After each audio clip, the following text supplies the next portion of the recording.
ಆದಿಕಾಂಡ ಅಧ್ಯಾಯ 28.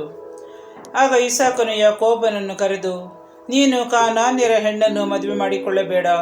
ಮೆಸೊಪೊಟೇಮಿಯ ನಾಡಿನಲ್ಲಿರುವ ನಿನ್ನ ತಾತ ಬೆತೂವೇಲನ ಮನೆಗೆ ಹೊರಟು ಹೋಗು. ಅಲ್ಲಿ ನಿನ್ನ ಸೋದರ ಮಾವಾದ ಲಾಬಾನನ ಹೆಣ್ಣು ಮಕ್ಕಳಲ್ಲಿ ಒಬ್ಬಳನ್ನು ಮದುವೆ ಮಾಡಿಕೋ ಎಂದು ಅಪ್ಪಣೆ ಮಾಡಿದನು. ಸರ್ವಶಕ್ತ ದೇವರು ನಿನ್ನನ್ನು ಆಶೀರ್ವದಿಸಲಿ, ನಿನಗೆ ಬಹಳ ಸಂತತಿಯನ್ನು ಕೊಡಲಿ, ನಿನ್ನಿಂದ ಅನೇಕ ಜನಾಂಗಗಳು ಹುಟ್ಟುವಂತೆ ಅನುಗ್ರಹಿಸಲಿ.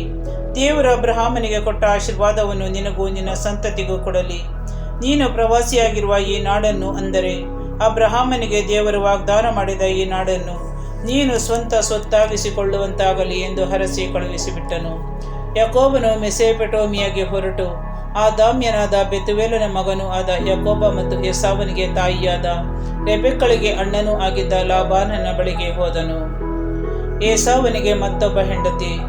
ಇಸಾಕನು ಯಾಕೋಬನನ್ನು ಹರಸಿ ಮೆಸೊಪೊಟೇಮಿಯಾದಲ್ಲಿ ಹೆಣ್ಣನ್ನು ತೆಗೆದುಕೊಳ್ಳುವುದಕ್ಕಾಗಿ ಕಳುಹಿಸಿದ್ದು, ಹರಸುವಾಗ ಕಾನಾನ್ಯರ ಹೆಣ್ಣನ್ನು ತೆಗೆದುಕೊಳ್ಳಬಾರದೆಂದು ಅಪ್ಪಣೆ ಮಾಡಿತು. ಹಾಗೂ ಯಾಕೋಬನು ತನ್ನ ತಂದೆ ತಾಯಿಗಳು ಹೇಳಿದಂತೆ ಮೆಸೊಪೊಟೇಮಿಯಾಕ್ಕೆ ಹೋದದ್ದು ಇದೆಲ್ಲವನ್ನಿತ್ತ ಏಸಾವನು ತಿಳಿದುಕೊಂಡನು. ಕಾನಾನ್ಯರ ಹೆಣ್ಣುಗಳು ತನ್ನ ತಂದೆ ಇಸಾಕನಿಗೆ ಹಿಡಿಸಲಿಲ್ಲ ಎಂಬುದನ್ನು ಅರಿತುಕೊಂಡ ಅವನು ತನಗೆ ಈಗಾಗಲಿದ್ದ ಹೆಂಡತಿಯರ ಜೊತೆಗೆ ಅಬ್ರಹಾಮನ ಮಗನಾದ ಇಷ್ಮಾಯೇಲನ ಬಳಿಗೆ ಹೋಗಿ ಅವನ ಮಗಳು ನೆಬಾಯೋತನ ತಂಗಿಯೂ ಆಗಿದ್ದ ಮಹಲತ್ ಎಂಬಾಕೆಯನ್ನು ಮದುವೆ ಮಾಡಿಕೊಂಡನು. ಯಾಕೋಬನು ಬೆತೇಲಿನಲ್ಲಿ ಕಂಡ ಕನಸು. ಯಾಕೋಬನು ಕಾರಾನಿಗೆ ಹೋಗಬೇಕೆಂದು ಬೆರ್ಷೆಬದಿಂದ ಹೊರಟನು. ಪ್ರಯಾಣ ಮಾಡುತ್ತಾ ಅವನೊಂದು ಸ್ಥಳಕ್ಕೆ ಬಂದು ಸೇರಿದನು. ಹೊತ್ತು ಮುಳುಗಿದ್ದ ಕಾರಣ ರಾತ್ರಿ ಅಲ್ಲಿಯೇ ಇಳಿದುಕೊಂಡನು. ಅಲ್ಲಿದ್ದ ಕಲ್ಲುಗಳಲ್ಲಿ ಒಂದು ಕಲ್ಲನ್ನು ತಲೆದಿಂಬಾಗಿ ಇಟ್ಟುಕೊಂಡು ಆ ಸ್ಥಳದಲ್ಲೇ ಮಲಗಿಕೊಂಡನು.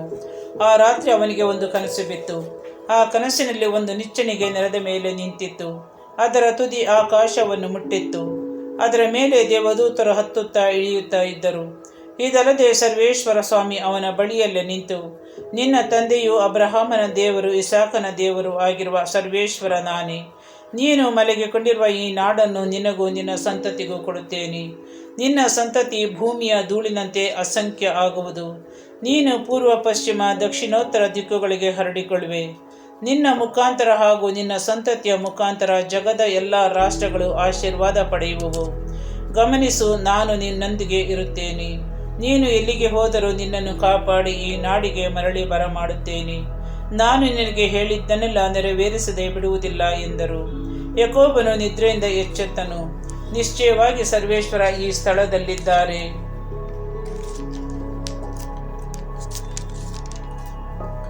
ಇದು ನನಗೆ ತಿಳಿಯದೆ ಹೋಯಿತು ಎಂದುಕೊಂಡನು.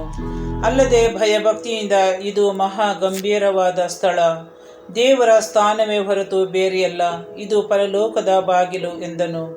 ಯಾಕೋಬನು ಬೆಳಗಿನ ಜಾವದಲ್ಲಿ ಎದ್ದು ತಾನು ತಲೆದಿಂಬಾಗಿಟ್ಟುಕೊಂಡಿದ್ದ ಕಲ್ಲನ್ನು ಸ್ಮಾರಕ ಸ್ತಂಭವಾಗಿ ನೆಟ್ಟನು. ಅದರ ಮೇಲೆ ಎಣ್ಣೆ ಹೊಯ್ದು ಅಭ್ಯಂಗಿಸಿದನು. ಲೂಜ್ ಎಂದು ಹೆಸರು ಪಡೆದಿದ್ದ ಊರಿಗೆ ಬೇತೇಲ್ ಎಂದು ನಾಮಕರಣ ಮಾಡಿದನು.